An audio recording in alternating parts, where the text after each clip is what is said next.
rappers from?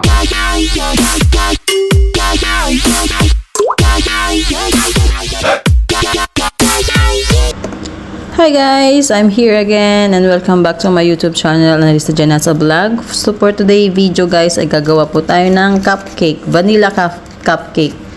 So yan, ang kailangan natin is flour and then yung ating baking powder, baking soda. So imimix lang po natin yung ating mga dry ingredients. So actually guys, itong cake na ito, ang ating cupcake, ginawa ko ito nung last birthday ng aking alaga. Pero dahil sobrang busy, kaya now ko lang na-edit. So nilagyan ko rin pala siya ng salt. Mix lang po natin siya and then set aside na po natin yung ating mga dry ingredients.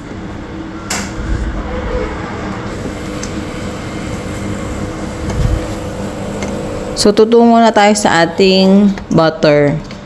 So kailangan lang natin yan guys, yung butter, sugar. So pagsamahin natin siya and i-mix po natin siya para maging ano siya, parang liquid or watery, ganon. Basta mix lang po natin siya hanggang ma-achieve mo yung ganyang texture na yan, makikita mo dyan guys. So medyo mababaw yung mixing bowl na ginamit ko dyan, kaya medyo tumatalsik-talsik. Actually kapag maggagawa ka yan guys, kailangan malalim yung mixing bowl. Kasi may laman kasi, kaya hindi ko na gamit yung malalim.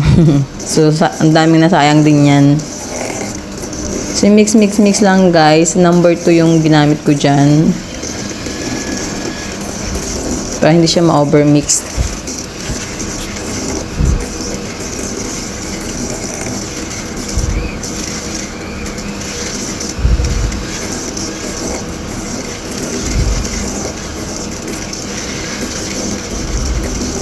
Medyo matrabaho din siya kasi medyo matagal-tagal para ma-achieve mo yung texture na kailangan natin.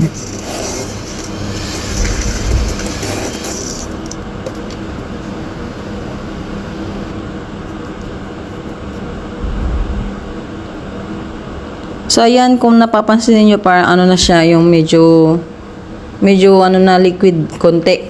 Dadagdag natin yung ating itlog 1 by 1 only.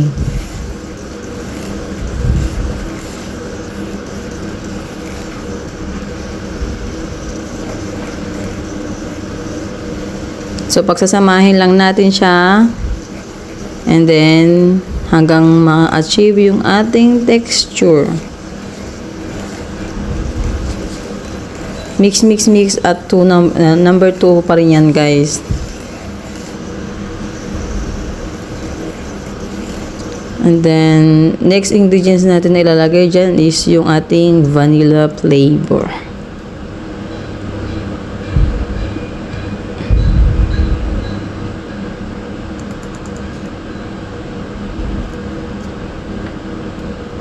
And then mix natin siya ulit. Pagka mix natin yan guys, isusunod naman natin yung ating dry ingredients. Imimix na natin sila together.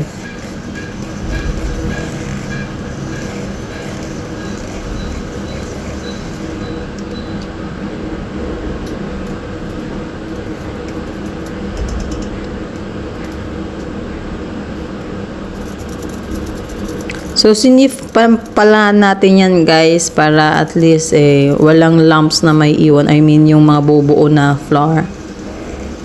And then, konting mix lang. After is gagamitin na natin ng spatula. Medyo nagtatalsikan nga yan guys, kasi nga yung mixing bowl ko is mababaw lang. So, ayan, i-combine lang natin siya and then i-transfer na po natin siya sa ating cupcake molder. Combine mo lang siya hanggang mix siya together. Munti ko na palang makalimutan, may gatas pa pala tayong i-additional dyan. I-add 1 cup na milk po yan guys.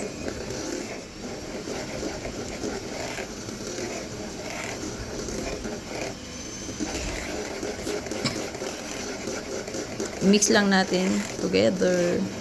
Medyo nag-lumps yan, siguro yung pag-mix ko ng butter.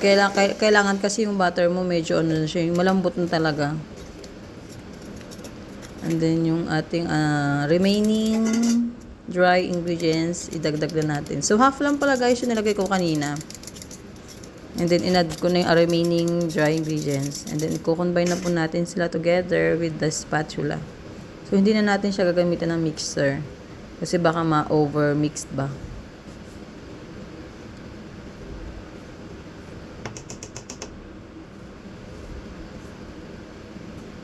Kasi medyo pangit din kapag na-overmix. Hindi siya magdo-double size pagka niluto mo na.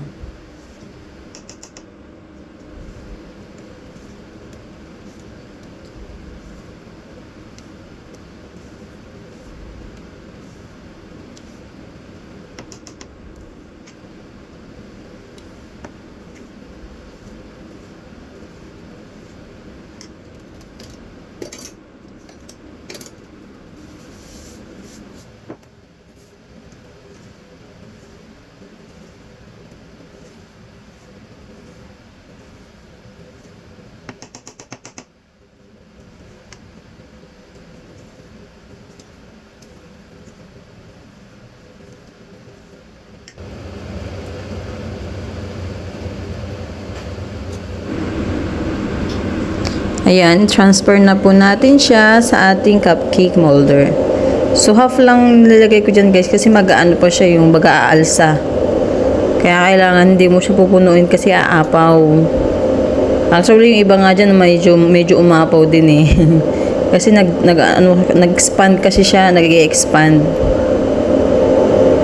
So, ilagay lang po natin siya sa ating cupcake molder and then i-bake po natin siya ng 25 minutes sa 180 degrees Celsius.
So, ayan na guys, yung ating final cupcake. Thank you so much for watching! The trap is sprung.